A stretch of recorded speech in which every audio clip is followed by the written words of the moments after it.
I'm so glad you could come over. Sure, I listened to your message saying that you had something to discuss with me. Have a seat. I'm heating up some water for tea. Yes, so do you have any green tea? Oh yeah, I've got several kinds right there. See that?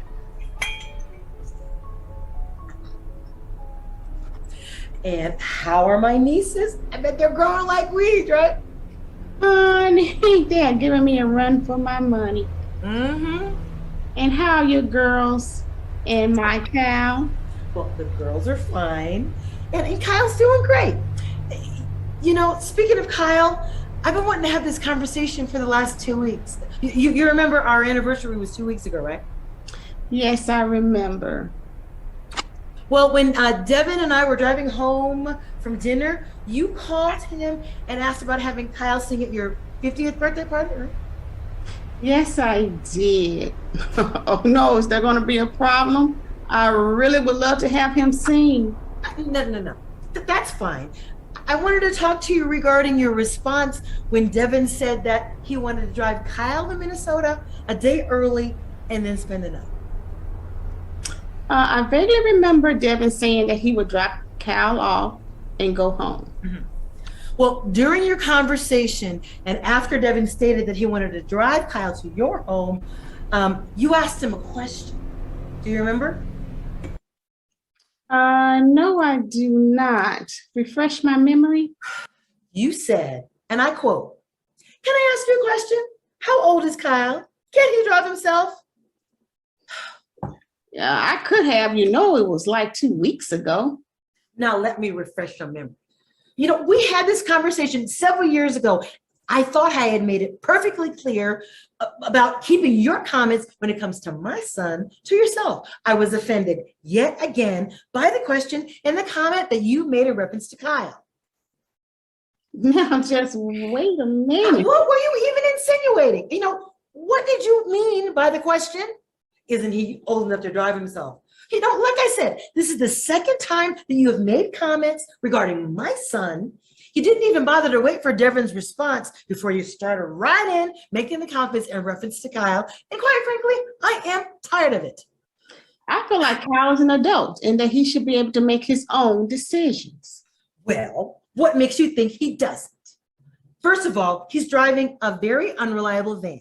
And you would have known that if you had let Devin tell you. My second point is he's a young African-American male, in case you have quickly forgotten. And that continues to be the main course on many corrupt police officers' meals. And thirdly, he's coming to Minnesota. And finally, it ain't none of your business whether he drives himself, he walks, or comes by way of passenger pigeon. I am tired of your references to my child. He may be your nephew, but he's my son. Oh, I don't understand why you're getting so upset. It's not like that was challenging your parenting skills. Newsflash, I don't care. I think you need to take a good look into your own family tree before you start making comments and insinuating about mine. Only thing I know is that children have to learn lessons, and the only way they can do that is to let them be. Again, what makes you think he hasn't? Just because I haven't shared it with you doesn't mean it's not happening. I shouldn't have to explain anything to you. What you need to do is stop watching them Brady Bunch reruns and attending the Michael Brady School of Reasoning and snap back into reality. Personally, I don't give a flying flip how old my son is. He's always my son, and I'm his mother. You better tell that to Tamir Rice's mom, or Laquan McDonald's mom, or Blair Holt's mom, or let's see, Trayvon Martin's mom. Oh, hey, how about Mike Brown's mom? Are you hearing me now? It is much deeper today. Now, just wait a minute. You wait. I've told you before, you raise and talk to your children the way you want to. But as a mother, with him still living under my roof, working and getting his career off the ground, he will always be my son. So I would appreciate it if you would keep your comments and questions to yourself. You need to trust God. Here we go. How dare you bring religion into this? What does my trust in God have to do with this conversation? Christianity does not equal being naive. And stop trying to change the subject. Okay. Do you know what it feels like to be followed by a cop, or anyone for that matter, with ill intent? My son has to deal with this daily. And his father and I want him to have practical tools to be able to answer, no matter what age, so he can respond and come back home. Do you know what it feels like to be stalked walking home from work, and a man, a car pulls up close to the curb, the door opens quickly, a man comes out and pulls you into it. Do you? Huh?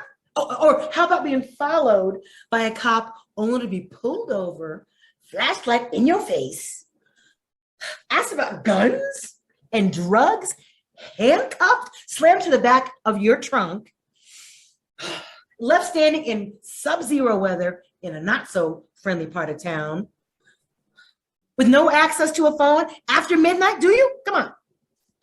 Hey, here's a good one. How about having a police car pull up behind you, and as you're dropping your friend off, before you can get back to your car, cops are talking to her, asking questions. You turn to see what's going on, and the cop says, "Get back."